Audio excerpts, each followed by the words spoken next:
Okie dokie. Hey guys, welcome to tonight's team call. I'm really excited because we have a guest speaker tonight, my upline coach, Tarah Carr. Tarah is a 3-time elite coach. She's a 15-star diamond, and she's personally sponsored over 30 or over 40 lifetime diamond. Is it 40? It's actually 51 now. Nice. Okay, 51. And she's part of the Millionaire Circle, so she has really excelled in this business, and there's a lot we can learn from her. So I'm really excited she agreed to be our guest speaker tonight, and I'm looking forward to hearing from her. Yay! So I kind of asked Amy, what do you want me to talk about? And, of course, Amy's just like, whatever you want, just go with whatever you want. Because that's kind of how this business works, is you just typically, when you run calls, you just do whatever's on your heart, and nothing is really, set in stone or planned. And I'm sure you guys have known from talking to Amy, no one has a blueprint on what makes us successful. It's more so leading from the heart. So tonight's team call that I did for the big team the huge theme was talking about environment. So I recommend you going back and listening to that, because that is it's such a huge key to your success in this business, is how you rate your environment. And what I mean by that is not, do I love my house? Do I have an office space? Do I love everything about where I'm at right now? It's finding a way to love where you're at, because I realized as time went on, you can't set these goals and tell yourself, okay, when I get a nice car, I'll take care of it. Or when I get a nicer house, I'll clean it. Or when I have an office of my own space, then I'll be more productive, because my kids won't be pulling on me 24/7. So it was, a great call, and I highly recommend going back and listening to that. So I'm not going to duplicate what we talked about there, but one of the things that was the revolving, thing that I wanted to hit home on the call is that what you do every day matters than what you do every once in a while. So it matters more on the daily things that you do. And I know that I've been guilty of it in the past, where I've said to myself, well, I don't get it. Every once in a while, I post fitness things, or I post food stuff on my page, or every once in a while I post this, but it wasn't the daily consistent things that I should be doing every single day. And so I started looking at my business as those intrinsic priorities, as Shalene would call them. So an intrinsic priority to Shalene is, well, it's just a given that we're going to brush our teeth every day. It's just a given that we're going to brush our hair. It's just a given that we're going to eat. It's a given, hopefully, that we're going to drink water. It's a given that we're going to go to bed. And so when you're writing out your to-do list, you don't write those things on your to-do list. You don't say I need to brush my teeth today, and then I need to go make sure I use the bathroom. Those are just things that are a given. And so I started looking at my business as not this huge mountain that I needed to climb, but I wanted to make the things that I knew I needed to do on a daily basis intrinsic priorities that just had to happen. They were non-negotiable. And one of those big things was setting SMART goals. So I'm not sure if you're familiar with SMART goals, Amy, if you guys talk about them on your team, but SMART goals stands for specific, measurable, attainable, relevant, and time-bound. And every goal you set in your business should follow this SMART goal plan. And if you don't, it's going to be so easy for you to lose sight of what it is that you said that goal was. Or it's going to be so easy for you just to say, Amy, I want to be a 5-star diamond coach. I want to be elite next year. I want to make $100,000. I want to pay off $5,000 of debt by cycle bonuses. Or I want to make this much in a matching bonus because I saw so-and-so post about it, and that's what I want to do. But unless it's a SMART goal for you, unless you know specifically what it takes to get there, or it's a measurable thing for you to say, this is what I need to do to get there. So here's where I'm at my business now. Here's what it's going to take to get there. Is it attainable? How much time do I have that I'm putting into my business each day or each week? And could I realistically go to Amy and say, Amy, I have an hour a week to work my business. Do you think I could be 5-star in 3 months? She's going to laugh and tell you no, because no power hour is that magical to hit that kind of attainable goal. Is it relevant to what you want to do? So does it match up and align with the goals that you have in your heart of where you need to be? So as an example, your number one goal, let's say your number one goal is that you want to just pay for the groceries every single month. Every single month you go to buy groceries and you don't have enough money in your account. You are overdrawn, you're frustrated, you're on WIC, whatever it may be. That was me. That was me before I started this 4.5 years ago.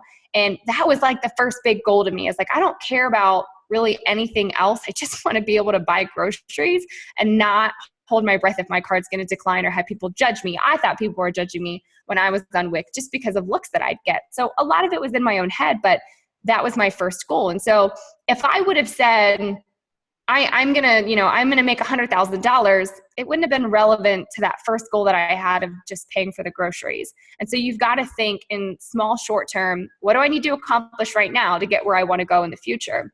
And then time bound. How much time am I realistically putting to this goal to make it happen? And that's where you can get the advice of those that have done it on the team. You can, post in your team page and say, what did you find when it took you to get to this rank or this income, or what, how much time do you realistically think that it's going to take to invest? And then find areas that maybe you have to get rid of in your life. And so, I pick on Danielle Hogel a lot. She knows I love her, but she's Amy's success partner. And when I was in the infancy stages of working with Danielle, she just kept saying to me, Tara, I don't have the time. Like, I don't have the time. I work a full-time job. I'm teaching all these classes. Pierre gets really upset if I don't spend this time with him with the little time that I have. Like, I'm eating cold food, and I don't even have kids. Like at the time, she didn't even have a dog. So she's like, I just don't have time. And I'm like, all right, Danielle, let's sit down and go through literally, I need to know every half hour of your day. Like, seriously, I need to know when you brush your teeth and when you take a shower. I need to know these things. And she was like, well, this is going to be really embarrassing because I just sweat a lot, I don't always shower. And I'm like, it's cool. No judgment. I just need to know your 30-minute increments. And we got to some certain points where she was like, well, it takes me an hour to get to my job and it takes me an hour to get home. So I'm stuck in the car for an hour. I get home, I'm mentally taxed. I microwave my food. I watch my soap opera because it's the one thing I do to unplug every single night for an hour. And that's with Pierre. And so that's my day every day. There's no time. And I'm like, well, there's time if you really want your goals to happen. There's time to fit in personal development with your audio in your car, an hour there and an hour back. There's time to buy a Bluetooth thing for your headset to do some coaching calls or to do some forming with your prospects while you're in the car for 2 hours a day. There's time if you want to cut out your soap operas and do something instead. Maybe it's making some videos or maybe it's posting in some challenge groups, but that's a power hour right there. So there's time, but there's only time if you've got a SMART goal that you want to accomplish. And if you don't, that's fine. But you have to know that you can't get to where you want to go if you keep doing the same consistent things every single day. Something has to give and something has to change. And so you have to look at your own day and your own schedule like that and say to yourself, realistically, what could I get rid of? There's got to be something. What could I get rid of? And for me, there was so much that I could get rid of. There was the time that I thought that I was spending with the kids, but really I was sitting on the couch and I was just browsing through my Facebook or, whatever. And I had to make it productive and say to myself, I'm either going to make this time productive with my kids and be present with my kids and not have an iPad or anything around. And then when my kids are in bed, then I'll have productive time to get on my iPad and do whatever. So when you're thinking in terms of goals and you look at some of these coaches and you're like, I guess I don't get, how they've gotten to where they're at. I can tell you the number one thing, and it's even from watching Amy, is that you at least have to consistently be good at what you're doing, at putting an effort forth in your business every single day. As long as you can be good at a power hour every day, or you can be good at getting your workout program in every single day, or you could be good about drinking your Shakeology, or you could be good about making your post uplifting on social media, the compound effect is naturally going to kick in and happen. There wasn't ever a moment for Amy and I where one day everyone on our Facebook was like, something happened to her. She's super successful right now. So now I'm going to follow her and I want to join her challenge group. People only trust you by your actions. And so you have to be consistent with your actions and what you're showing people. And if there's not things to post or talk about, it's because you're not involved enough. So don't overanalyze what it is that you can share about this business. Maybe it was that you hopped on a team call with a bunch of girls and this was that one aha moment that you took away, or there was one sentence that stuck out to you where you were like, this is it's a storytelling opportunity. It's not just hey, I was on a call that was so fun. What about that call made you want to post about it? What's that one sentence to where someone in your newsfeed is going to read that and say, man, I really wish that I could learn to love my environment. I wonder how she's going to improve that. So if you talk about I just listened to a team call and these are the 10 steps that I just got taught to take to improve my environment or learn to love it or whatever, those are other valuable things that people need to learn and hear. And if you're like not loud, but you have to let your goals be known, and you have to let them be known not only in your environment. So you have to have a goal board where you're always looking at it 24/7. Like I talk about it briefly on our team call tonight, but it was a cork board, and you've got to print out the specific things. So your SMART goals, every SMART goal, because it is so specific, it is so measurable, and it has a time and a date to it, needs to be printed out, whether you're making a graphic on PicMonkey or Canva, and you've got to put it on this board. You've got to view it all the time.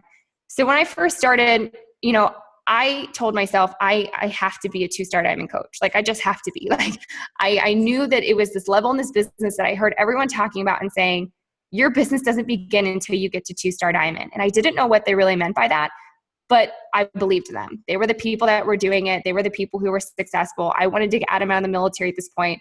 And so I was like, this is what I have to do. And so if you have big goals, like huge, huge goals beyond just like paying for the groceries, I really want you to research what it means to have a SMART goal to get to be a 2-star diamond coach, because it is so attainable. And it is something that you could put measure to say, this is where I'm at in my business, and this is what I need to do to get to 2-star. It's something that you have to talk about almost on a daily basis in your team page. You have to be posting 24/7. This was my goal to get to 2-star. This is my date. This is what happened today, and I'm like one step closer. Or, my emerald is a half a step closer, or my person is almost to diamond. Like, you have to talk about it all the time, and you have to understand that by talking about it, you're not annoying anyone in your group. Like, in fact, when you talk about your goals in the terms of like constantly talking about them, you probably make Amy just swell with pride, because I know I feel like that when my coaches are constantly coming to me and saying, okay, I know you know that my goal is this date, and I wanted to let you know that I signed a coach today. She's halfway to Emerald. That stuff excites me because I know that goal is still alive and stirring inside of them. So you have to be as vocal as you possibly can about what it is your goal is. Maybe it's not 2-star right now, and that's okay. Eventually it will be if you're a lifer in this business, but whatever it is, you've got to be vocal about it, and you have to be specific about it, and you have to not be afraid to say, Amy, this is what I want my goal to be. Like, this is where I want to go, but I'm having a really hard time reverse engineering it. Like, I guess I'm not really sure the steps that I need to take to get that. Do you think that you could help break that down for me? And I know that she would love to. And I know that she's great at reverse engineering goals because she's built an incredible business. So when that happens though, there comes a point with people when they see that actions speak louder than words. And there is a point, I believe, that everyone goes through on Facebook where all of a sudden the followers all around the same time are like, maybe this Beachbody thing isn't just a fun hobby of hers. Maybe she's actually kind of successful with it. Maybe because I know how she started off and she was just a normal person like me, this is something that I could do. And that's how you start to form people that will start to come to you. I remember, I don't remember specifically when it happened, but I remember Amy and I having a conversation where she was like, it's kind of crazy, but like this month I hit Success Club and people came to me. Like they messaged me and asked me if they could buy a challenge pack, or they asked me if they could buy a program from me, and I wasn't having to constantly reach out to people. And I kind of giggled because I remember that same point for me in my own business where I was like, this is kind of crazy, but people are actually messaging me asking 24/7 if they could join my groups. And that happens because people start to see that you're consistent and they trust you. They trust that you're not going to fall off. They trust that you're not going to play the cry wolf of, I fell off again every other month. Like that's the biggest thing that you can do to burn down your business and your reputation is when you fall off to go silent or to announce 24/7, I fell off and now I'm back. If you have a moment in life, which we all have it, I've had it, I know so many people on our team have had it, where maybe you're just burnt out for a little bit because of just life and you're like, I need to take a deep breath. That's okay to do so. That's what you have your team page for. Don't do it in the public. I mean, be honest and raw with your followers, but don't do it until you found a solution to fix it. You could talk about maybe how last week you just had to hit the pause button for a second, but talk about it in a past tense, not like I'm going through it right now and I'm not sure how to get out. One of my favorite quotes from someone was, people don't drown because they fall in water. They drown because they don't get out of the water or learn how to swim.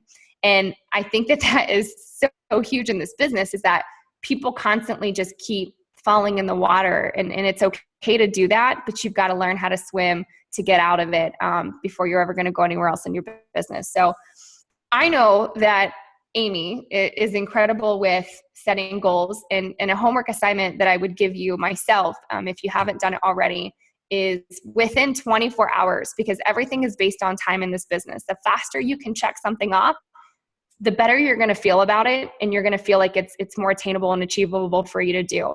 It's kind of like working out.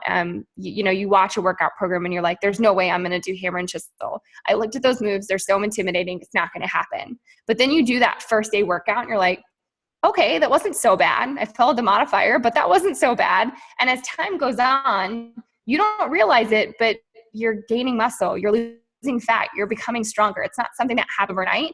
And it's the same thing that happens with your business when you goal set. And little by little, day by day, you're checking things off and you're being proactive about what it is that you're trying to achieve. So for me, that's always having a vision board. If I don't have a vision board, I have no idea where I'm going, and I just go in circles. And I will have brain fog. I won't know what to post about.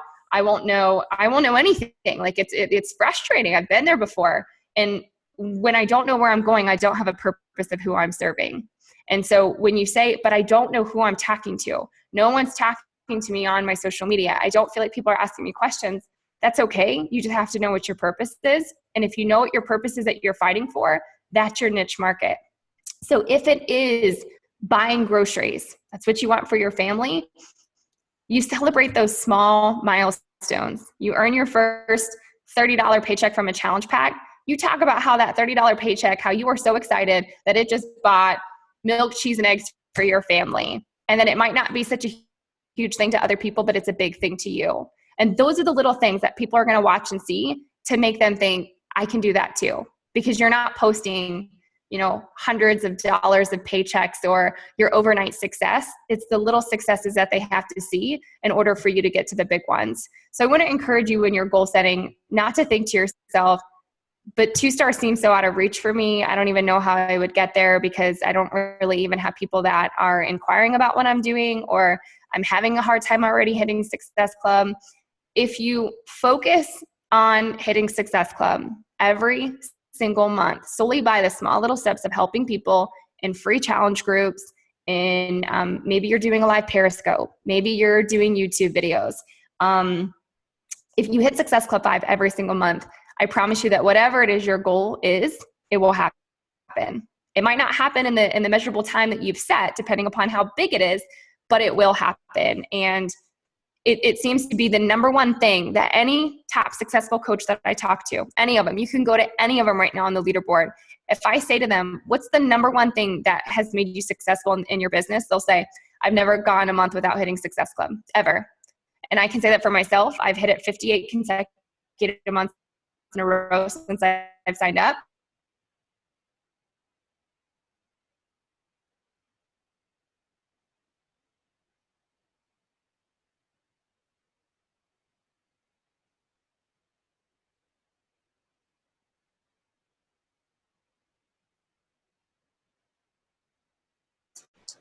Goals. We both just started saying, I'm just going to get a discount on my Shakeology, and we've talked about about how it made us feel, and people wanted that feeling too. And it's the compound.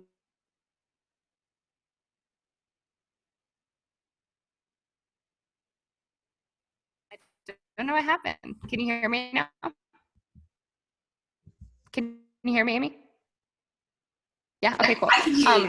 Go over, I don't know where we cut off at. So go over 5 goals with Amy, SMART goals, and make sure that all 5 areas are hit on the specific, measurable, attainable, relevant, and time bound. And they don't all have to be business related. I don't know if you heard that part, but they can be something, they have to be related to you directly, to your life. So whether that is, I'm going to set a budget that I'm going to adhere by because I'm paying off this much debt by this date, that's a SMART goal. I am going to increase my environment to a level 9 because I am going to make sure that my house is clean every single day. But specifically, here's what I'm going to do to make sure that that happens. But you just need 5. And if it's a business goal and you need help reverse engineering it, I know she'll help you do that. But you have to set those 5 SMART goals. And once you have those smarkles, you have to print them out in some way, shape, or form off of Canva or PicMonkey or just the internet or Google Images or whatever. And you've got to print them on a board, and you've got to put them in your face every single day that you know that that's where you're reaching and going to. Because I promise if you don't, it'll be really easy just to get sidetracked and forget even why you're a coach sometimes. Like, well, why did I join this? I forget why I love this. I admittedly one time went 2 weeks without drinking Shakeology because it wasn't in my face. It wasn't on my counter. And I know that sounds so silly and stupid, but Shakeology has to stay on my counter. It has to be something that I see every single day, because if I don't, it's my personality to just go, and just forget that it's there. So whatever that may be, maybe that's for you, setting Shakeology out on your counter as a daily reminder that you've got to drink it. It is the best thing for your health, aside from your business goals or anything else. I'm sure if you follow me, you know I am a huge advocate of organic, non-GMO lifestyle. And I can assure you it is the best thing I've ever researched out there, which is why I was a customer a whole year before I ever became a coach with this company for what it did for my own life. So don't overanalyze. Don't get stuck in fear and say, I want to set this goal, but I'm afraid I can't because the biggest thing that will ever hold you back is that negative self-doubt in your head. And I promise you, if you just forget about your ego in your head of saying, but my videos aren't going to be good enough, or I'm not camera ready, or I don't even have enough time to get myself ready every single day. As long as you're just you and you just show up as you, that's who people will fall in love with, because being you speaks louder than being someone you're not. And people will realize that as they follow you. And that's how you'll build an authentic following. So if you're struggling getting engagement in your post, or you're struggling, for people to watch your videos, it could just be that you're trying too hard, and people sense that, and they don't sense you being your real self. So anytime you go to post on social media, I just want you to ask yourself two things. Am I being true to myself? And am I teaching something to those that I'm posting to? If you can always think in a sense of service and loyalty of being true to yourself, you will never run out of things to say. There are so many things that we can teach about. Like I said, it doesn't have to be health and fitness related. But if you overanalyze what your niche is too much, you're going to narrow down and forget about all these people that are on your page that you could be of service to and help. So always just ask yourself those two things. And if you need to do a brain dump, I highly recommend brain dumps. Do them all the time. Just put on some inspirational music. Give yourself a timer of 3 minutes and just start writing keywords of things that jump out of your head. They could make absolutely no sense on why you write them down on paper. But once you go back to look at them after your brain dump, you could be like, gosh, why did I write my dad's name? Like, I don't even know why I did that. Well,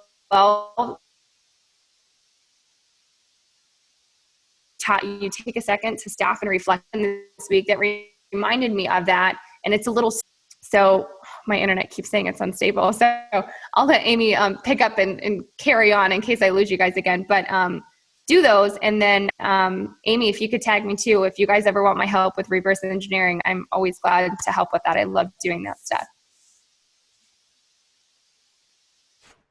Okay, awesome. Thank you so much, Tara, for sharing all of that. You're welcome. You have a few minutes, if you don't die, to let people ask questions if they have any questions. Sure. Yeah. Okay. Well, I'm here as long as my internet lets me stay. I was worried that it was mine because my internet has been out all week, and I was like, am I the only one who can't hear anything anymore? No, it's me. I don't know why. It's saying slow. I bet you it's because Adam's streaming right now downstairs. He's doing schoolwork.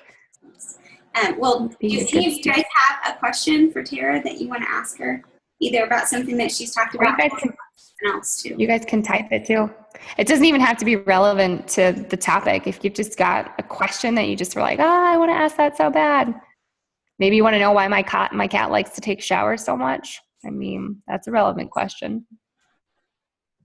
If you had to pick one thing a day that's the most important thing you do to help with your business, what is that one thing that you need to make sure that it's done every single day?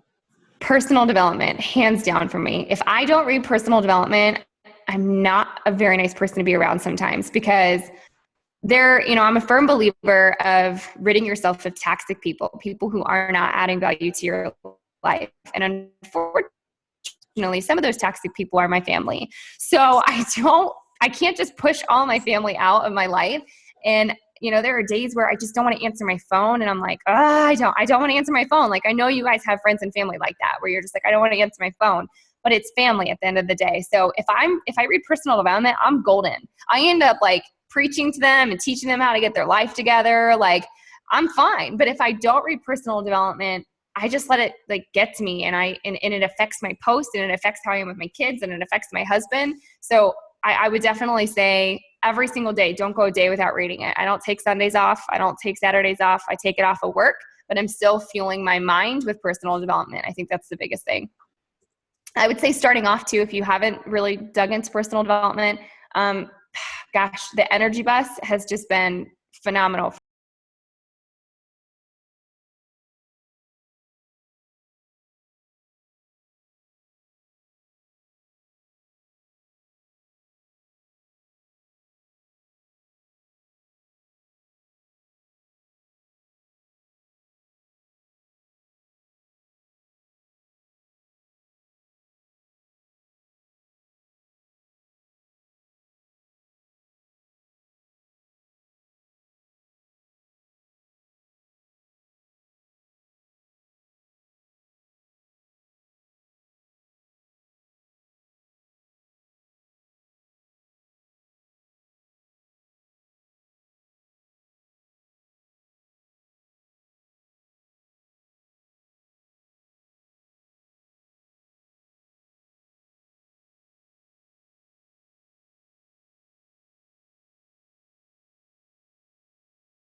each day I do give them personal development, but it's more so coming from quotes in myself and not per se a book. But I'm not very harsh on them. Most of the time I'm very nice. I don't do a whole lot of tough love Tara in my challenge groups. I wait until they get to the next step. Try not to scare them. Amanda, did you have a question? Everyone always says that. They're like, you're so tough. Sometimes you say such mean things. Go ahead. I do. I feel like one of the things that is holding me back the most is that I still am really struggling with consistency in my diet and just like having my own transformation. I had one before Beachbody, and one of the reasons I decided to become a coach was for the, like, I thought it would be the accountability I need, but I still have not gotten it together. And I feel like it's the thing that is really holding me back, because when I'm not like doing what I should, I feel so hypocritical talking to other people about it. And I don't know how to get it together. So let me ask you a couple questions to find the root of the problem. So when you say you haven't been very consistent with your diet, would you consider yourself an emotional eater, or would you consider it more of you run out of time and so it's just like you just go and grab, and then before you realize it, it's been 2 weeks of going and grabbing and you're like, I've kind of fallen off? No, totally emotional eater. Okay. So I can relate with you wholeheartedly with that. So when I was in high school, I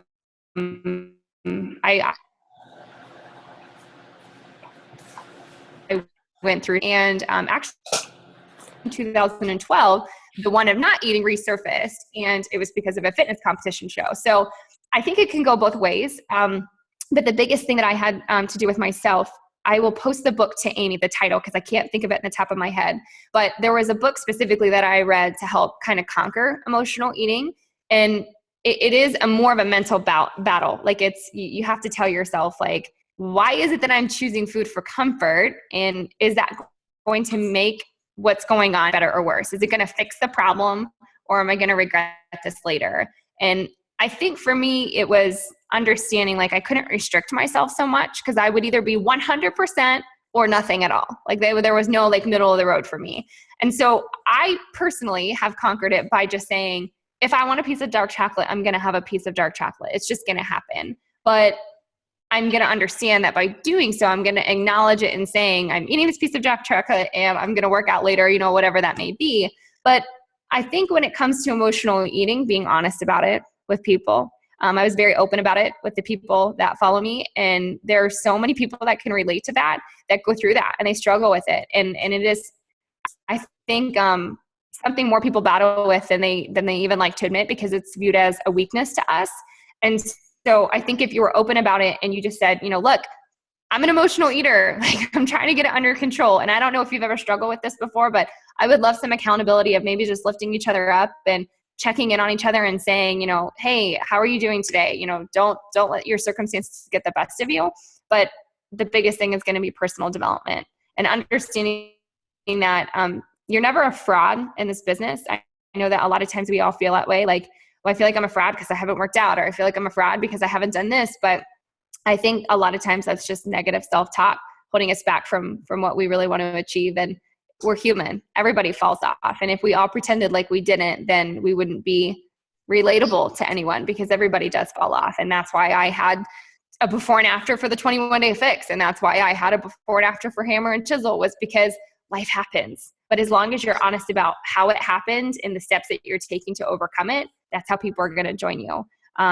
So, I mean, if it's any, I don't know, consolidation for you, I have friends that are completely shredded, like 8 abs, like don't have an ounce of fat on their body, and they struggle getting people to join them because their results are so unattainable. Like to other people, they're just so perfect and they can never be like that.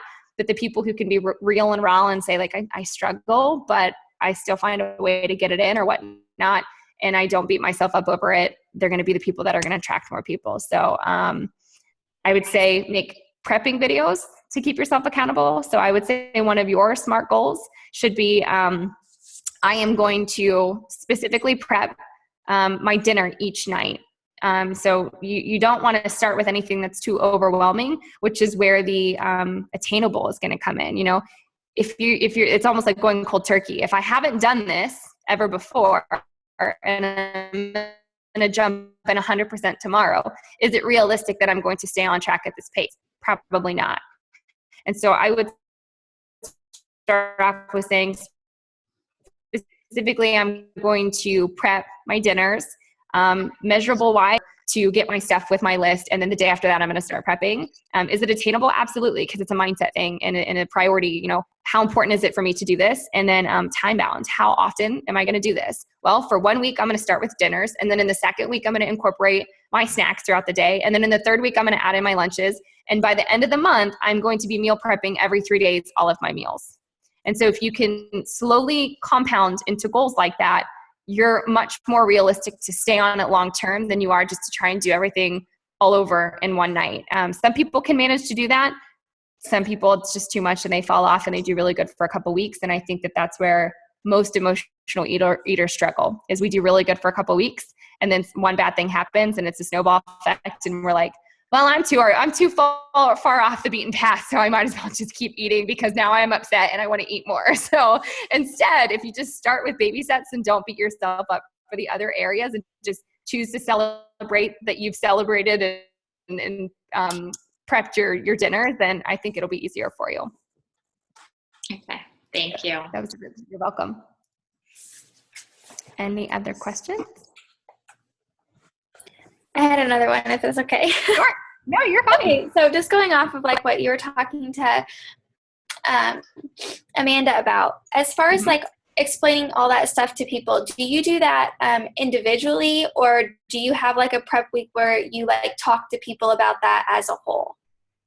I do a lot of videos. I feel like for me and for anyone, I feel like things can get taken out of context too much in a text or in a post. And so if I've got something that has emotions tied to it, with emotional eating is emotional. So if you say it in the wrong way in a post, someone might think that you don't have compassion for people or that they're making an excuse or whatever it may be. I've learned when it's sensitive topics to make it in a video and I make it fun and exciting.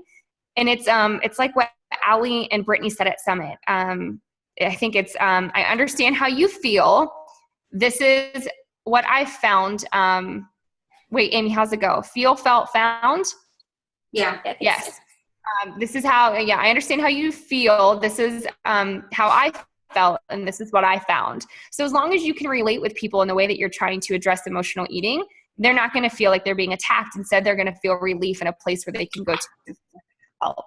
So I would always make it short, sweet, simple, not long-winded, and just say, look, I struggle with this, but I am bound to figure out a way to kick this in the butt. And the more people that I can have helping me, in this, the better, because hopefully I can help you kick it too. So here's my plan. We are going to prep dinners for 1 week together starting on Monday. I'm going to help you with the list. I'm going to help you do the shopping. And all we're going to do is dinners for 1 week. And then we're going to go in from there. It's going to be a mini challenge group. It's going to be super fun. We're going to all celebrate together how we didn't all binge eat or whatever. And you just make it fun. And I mean, that's a challenge group in itself. Yeah. So, okay, what if you can't relate to that? Yeah. Because I'm not really an emotional eater, and I know people struggle with that. So how do you connect with people in that way if you aren't? Always use people who are. So Okay. That's why you have a team, right? Like, I don't know anything about cancer. I've never gone through it. I don't know the struggles. I don't know the fear, but I know Amy does. And so when I wanted to make a post about cancer and people and how they maybe have felt, I talk about Amy because I'm not an expert there. When I talk about student loan debt, I've never had any. I didn't go to college and I pretty much barely passed high school. So why they just asked me to be the commencement speaker, I don't know. But I can relate with people with student loan debts because I can talk about Danielle and I can talk about how I remembered how she cried to me and was just so emotional and felt chained and bound to these student loan debts when she met me. And I wanted to be able to help her out of that tunnel. I wanted to be able to give her a solution to see the light. So when I talk about Danielle and I talk about the student loan debt, I've got college students that are following me that are like, she helped her get rid of student loan debt. I have student loan debt and I feel chained and shackled right now. Put me through the program. So it's all about like sharing people that are close to you. But that's why I tell people, don't just grab a before and after from Beachbody's website. Like, you have to be intentional. You have to be emotional. You have to know their struggles and their stories and what it is that they're fighting for, and the success that they have too. But you can't just share the success that they have with the program, because if you do, your people aren't going to relate with you, because they're not going to understand why you're sharing it. So team up, do it together. More accountability. Find a way to help each other with that, and the more the better. I mean, it's always good. Thanks. You're welcome. You're welcome. Awesome. Thank you, Tara. I really appreciate you taking the time to do this for us tonight. And good homework assignment. So 5 SMART goals, and please send them to me. And then we can talk about them, and I'll help you reverse engineer them and figure out a plan and kind of where to go from here. So more than anything, if I can recommend, don't send them privately to Amy, post them publicly on your team page, because when you send a SMART goal privately to your mentor or your upline, it's still an scapegoat that you have a way out, because only Amy saw it. So if it's just Amy in the back of your mind, you're going to be like, well, only Amy's going to know that I didn't achieve it, so I should just send it to her. So post it, and the more accountability that you have, and talk about it with your team and support each other and cheer each other on, that's the biggest success and family you'll feel within your team. And this business really is a family. And when coaches tell me, I don't feel like I'm a part of a family, or I don't feel like this, I'm like, that's because you don't share your goals, and people don't know what to help you cheer for. And maybe they don't see you working towards them. They just see you constantly like in a hamster wheel. So the more that you guys can understand what you guys are fighting for and what your struggles are, and cheering and supporting and lifting each other up, the more you will feel like a family. And as you guys start to rank up together, it'll be that much more just fun for you to see you guys all doing it together. So do it publicly. Awesome. Thank you. I'll see all of you guys next week. So cool. have a good night. You're welcome.